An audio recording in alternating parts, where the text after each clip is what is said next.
আসসালামু আলাইকুম viewers. Sites ডায়েরির পক্ষ থেকে সবাইকে শুভেচ্ছা ও সালাম। আশা করি সবাই ভালো আছো।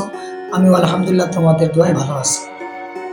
আজকের টপিক হচ্ছে কিভাবে ভালোবাসার মানুষকে ভুলে থাকা যায়, সহজে ভোলা যায়। আমি তোমাদেরকে 3টা টিপস দিব। ওই 3টা টিপস যদি ফলো করতে পারো তাহলে তোমার ছেড়ে যাওয়া মানুষকে খুব সহজে ভুলতে পারবে। নাম্বার 1, যেই মানুষটা ভালোবাসার মানুষটা তোমাকে ছেড়ে চলে গেছে। আসলে ভালোবাসার মানুষ বলতে আমরা কি বুঝি?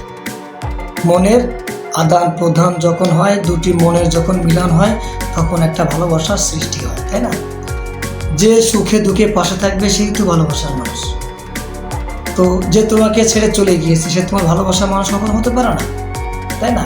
ভালোবাসার মানুষ কখনো, পরিস্থিতি যতই খারাপ হোক না কেন, সে কখনো তোমাকে ছেড়ে যাবে না।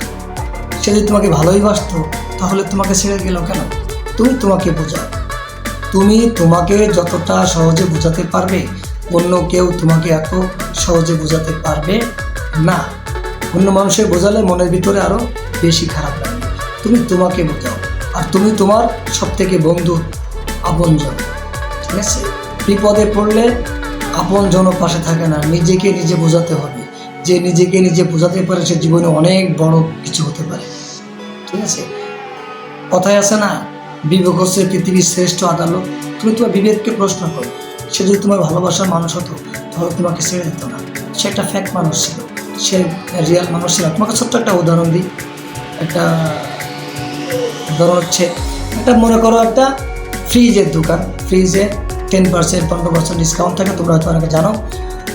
একটা লোক আসছে ফ্রিজ কেনার জন্য, বলছে ভাইয়া আমাকে কোনো কমিশন দিতে হবে না, বিনিময়ে আমাকে একটা ভালো ফ্রিজ দিবে, ভালো মানের ফ্রিজ দিবে। এখন তোমরা যারা সেলসম্যান তারা সবাই খুশি হয়েছো যে 10%, 15% একটা ডিসকাউন্ট থাকে, এটা আমরা কমিশন ভাগাভাগি করবি। তখন ফ্রিজটা নিয়ে যাওয়ার পরে দেখা গেল যে টাকাগুলো দিয়েছিল সবগুলো ফ্যাক, চাল টাকা। এখন কি তোমরা তাকে ভালো বলবে না সিটার বাটফার ঠকবাজ বলবে? দেখতে টাকার মতো কিন্তু আসলে টাকা নয়।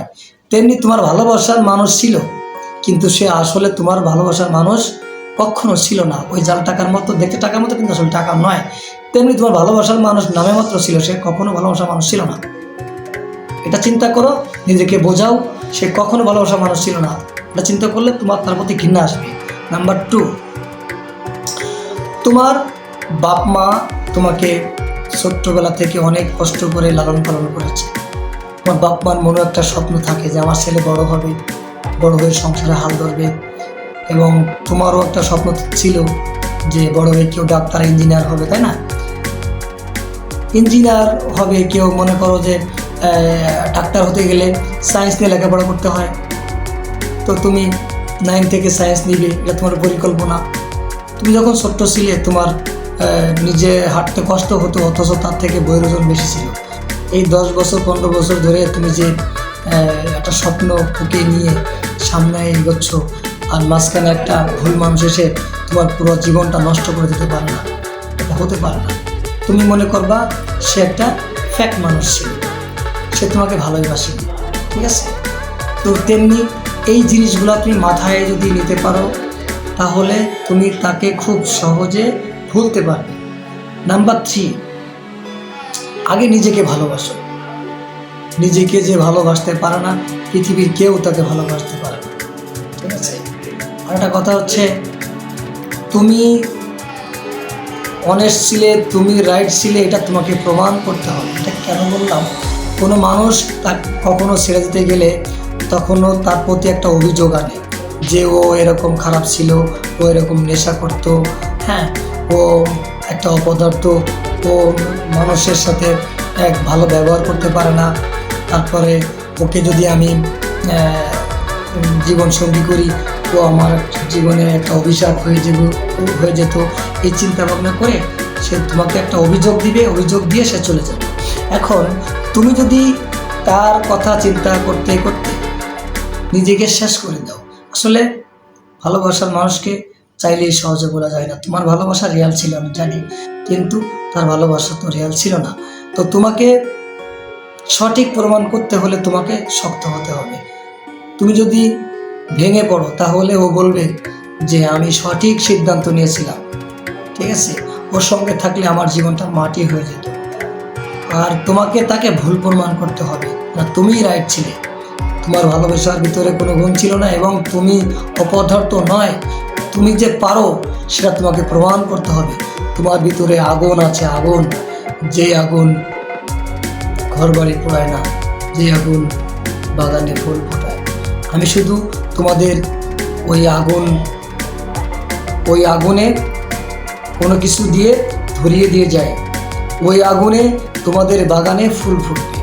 এবং এটা মাথায় রাখবে সব সময় যে একটা ভুল মানুষের পিছনে পড়ে নিজের সুন্দর জীবনটাকে শেষ করে দেবো না বন্ধু। আর একটা কথা হচ্ছে, তুমি যদি, অনেকে এমনও আছে যে প্রেম করে সেটা খেয়েছি আর জীবনে বিয়ে করবো না, একেবারে ভুল ধারণা। এটা হলে তোমার দুনিয়াও হারাবে, আখেরাতও হারাবে। কারণ হচ্ছে, তুমি যদি বিয়ে শাদী না করো, তোমার বয়স যখন থাকবে তখন তুমি ভালোই চলবে, কিন্তু যখন একটু বয়স বেশি হয়ে যাবে তখন তুমি মানুষের অবহেলার পাত্র হয়ে যাবে। তোমার একটা ছেলে মেয়ে হলে সে তোমাকে দেখবে, মানুষের মতো মানুষ বানালে অবশ্যই দেখবে।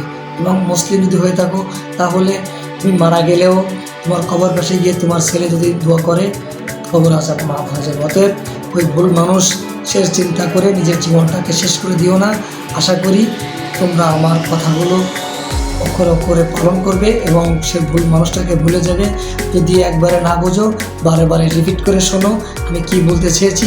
কথাগুলা আসলে খুব সহজে বলেছি, কিন্তু এগুলো পালন করা অনেক কঠিন।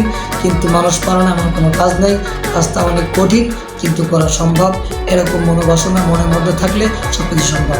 ভালো থেকো ভাই, ভালোবাসায় থেকো, সুখে দুঃখে মানুষের পাশে থেকো।